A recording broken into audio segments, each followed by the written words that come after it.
Listo. Sí se observa la pantalla, ¿verdad? Sí, Listo.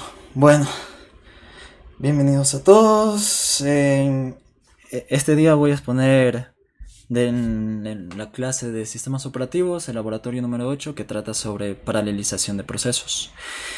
El grupo está conformado por Kevin Sánchez y por mí, Johnny Peñarrera.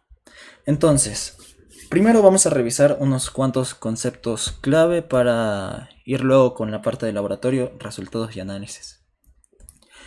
Primero que nada, una pequeña introducción con, bueno, y recordatorio sobre lo que es la ley de Amdahl, que esta aquí se utiliza para tener una relación entre el speed up de un proceso, el máximo speed up teórico que podemos tener en un proceso. Luego también tenemos la parte secuencial de un programa, el número de procesadores y la parte paralelizable del programa.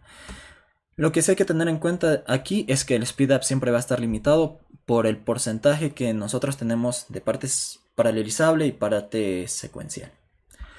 Luego, hay que entender también tres conceptos que son synchronous execution, o sea, ejecución sincrónica o serial, el multiprocessing y el multithreading. La parte sincrónica se refiere a que un proceso se va a ejecutar, o sea, un programa se va a ejecutar haciendo los procesos uno tras otro. Es decir, termina un proceso, continúa el siguiente y así sucesivamente. Esto de aquí es simple, pero un poco lento. Luego, para mejorar los tiempos de ejecución de un programa, tenemos la paralelización, que aquí se puede utilizar multiprocessing o multithreading. El multiprocessing lo que hace es independizar varios procesos en asignándoles una memoria por separado. Esto aquí utiliza el procesador de nuestra computadora y bueno, eso. En cambio, la diferencia con el multithreading es que en el multithreading nosotros vamos a crear hilos que varios hilos pueden ocupar un mismo espacio de memoria. En este caso ya no tenemos tan limitado el número de procesos que podemos hacer por la cantidad de núcleos de nuestra computadora, sino que aquí podemos incluso ponerle más hilos, hacer más procesos a la vez.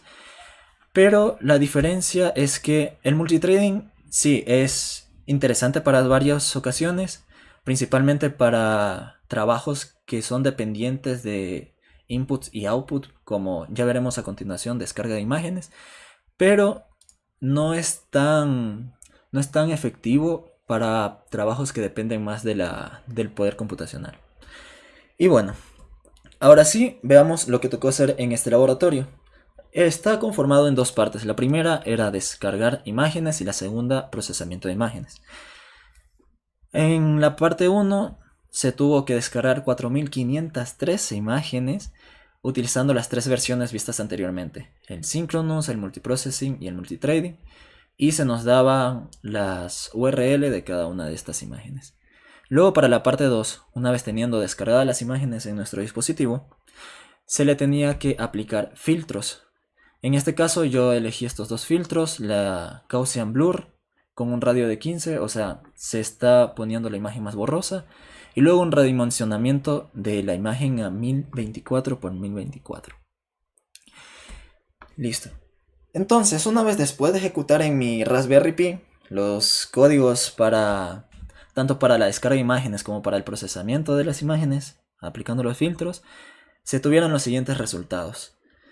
En la versión síncrona, que prácticamente es un solo worker que va haciendo los procesos de forma serial, uno por uno, se tardó 3349 segundos, que es casi una hora. Luego con el multiprocessing, ya utilizando 4 workers, eh, aquí se utilizaron los 4 workers porque es el número de núcleos que tiene la Raspberry Pi. Entonces, al ejecutar, nos salió que la descarga se hizo en 864 segundos, que es bastante, es una mejora significativa.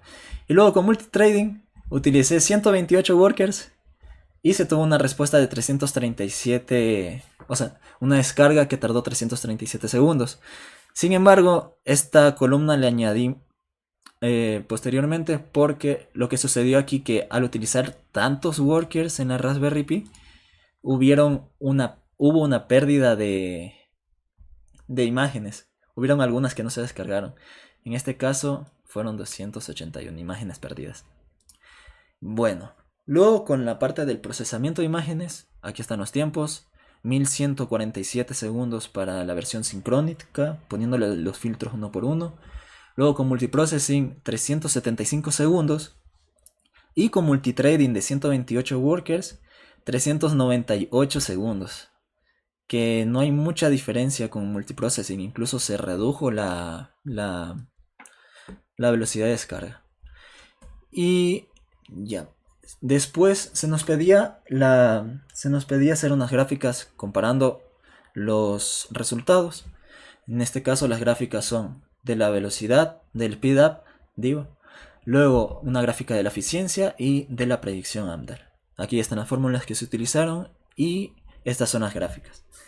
Como se puede ver, la comparación de el speedup entre el multiprocessing y el multitrading, tanto para la descarga de imágenes como para el procesamiento de imágenes, pues fue bastante comparado a el procesamiento serial. Pero, como se puede observar, en la parte de descargas hay mucho más diferencia, hay una mejora mucho mayor que en la parte del procesamiento de imágenes.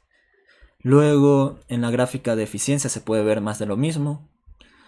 En la descarga se aprovechó mucho más el número de hilos o workers que en la parte del procesamiento. Y luego, con la predicción AMDAL, se puede ver cómo a medida que, bueno, específicamente para la descarga, se puede ver cómo a medida que aumentamos el número de workers, se va a aumentar la velocidad. Y claro, aquí tenemos el límite teórico que se calculó es con el... Bueno, que se calculó con el mejor escenario, que fue el de 128 workers. Y ya, entonces, después de ver resultados y gráficas, pasemos con la parte de análisis. La primera parte del análisis nos habla discute cómo la paralelización afecta a los procesos dependientes de input y output. Bueno, aquí hay que recalcar algo importante y es que en las descargas, en las cargas dependientes de input y output, la mayor parte del tiempo se pierde es esperando a la red y no tanto por el proceso que está haciendo la Raspberry Pi. La paralelización con hilos permite que mientras que un hilo espera, otros hilos vayan avanzando y así se logra una mayor mejora. Pero en cambio, cuando utilizamos un multiprocessing no se aporta tanto como en el multitrading, porque los procesos también quedan bloqueados esperando input y output. Y pues eso. En este caso, con el multitrading se obtuvo un speedup de hasta 10 veces mayor. Luego, el segundo punto del análisis me pide los tiempos de ejecución, que bueno, a pesar de que ya se mostraron anteriormente, aquí puse un pequeño resumen de los tiempos de ejecución de la descarga. En síncronos 3000 y pico, multiprocessing 800 y pico y multithreading 300 y pico. Así se ve cómo se va mejorando mientras más workers tenemos en las descargas. Luego, la siguiente parte del análisis es sobre la estimación con la ley de AMDAL, que es la que tenemos aquí. Aquí se puede ver cómo tuvimos un speedup de casi de 10. Tenemos 4 núcleos en nuestro Raspberry Pi y haciendo el cálculo nos sale que la parte secuencial de nuestro código es del 12.9%. Eso quiere decir que la parte que se puede paralelizar es del 87%. O sea, una gran parte del código se puede paralelizar utilizando, bueno, multiprocessing y multitrading aquí. Ya. Y luego tenemos las preguntas de discusión. La primera es, ¿por qué el multiprocesamiento supera el multihilo en tareas que requieren mucha GPU? Aquí sí que es verdad que los resultados fueron bastante parecidos. En las tareas que se utilizaron, que son dependientes de CPU, Y lo que sucede es que cada proceso corre en un núcleo distinto cuando utilizamos multiprocessing y así se logra un paralelismo real. En cambio, cuando lo que se hace es multithreading, o sea, se separan en varios hilos, todos estos hilos realmente comparten un mismo intérprete y así no se está buscando, no se está encontrando una paralelización real con respecto a repartiendo los trabajos dentro de nuestra Raspberry Pi. La siguiente es, ¿por qué la mejora es menor en la descarga de imágenes? O sea, esto de aquí es lo que decía en el documento, pero en la descarga de imágenes la mejora no es que sea menor. Entonces yo lo interpreto porque el mejoramiento de cuando utilizamos un proceso dependiente de CPU es menor que el mejoramiento que tenemos cuando utilizamos un proceso dependiente de inputs y output. Y aquí prácticamente es que cuando nosotros estamos haciendo descarga de imágenes, no dependemos tanto de los núcleos del CPU de la Raspberry Pi, sino que dependemos más de la red, de qué tan rápida es la red para hacer la descarga de imágenes. Entonces, si utilizamos el multithreading en CPU bound, aquí tenemos un overlap, pero aquí en descarga de imágenes es más difícil que se dé ese overlap, porque más está esperando es la red. Listo. Siguientes preguntas son, ¿cómo afecta el número limitado de núcleos en la Raspberry Pi a nuestros resultados? Aquí en sí, y bueno, esto creo que se puede extrapolar. Mientras menos núcleos tenemos, esto significa que va a haber menor paralelismo real. Entonces el speed del multiprocessing se reduce y la eficiencia cae más rápido al aumentar el número de tareas, teniendo un número de núcleos determinados. La siguiente es, ¿qué porción del código es inherentemente secuencial? Aquí lo interpreté en que tenía que decir, a ver, específicamente del código, qué partes son las que son secuenciales, que no se pueden paralelizar. Pues bueno, aquí prácticamente son las partes de coordinación, como la creación de hilos, la inicialización de los parámetros de nuestro código, la parte de escritura del resultado, o sea, de imprimir ahí en el CMD, ok, el resultado es esto, esto y esto. Ah, y la fracción de código que no se puede paralelizar, que eso de ahí ya se calcula con la ley de Amdahl.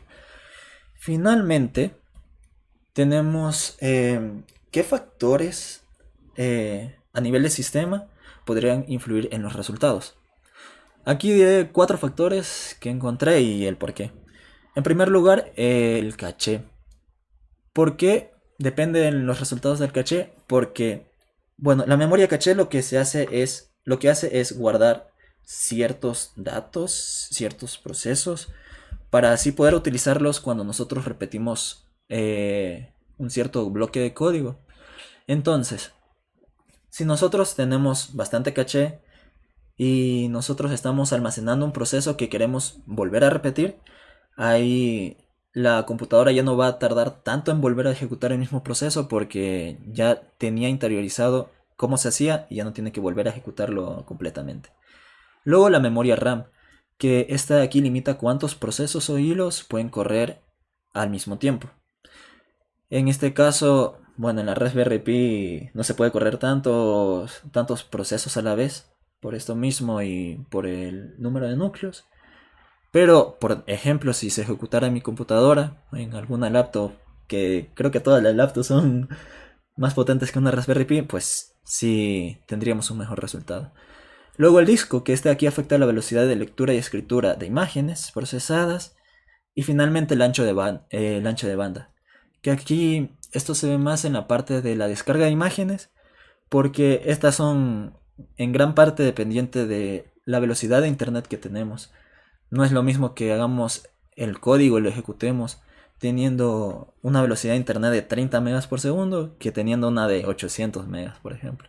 Ahí sí, teniendo mayor velocidad de banda también mejorará nuestra descarga de imágenes. Y pues eso sería todo. Muchas gracias. ¿Y alguna pregunta?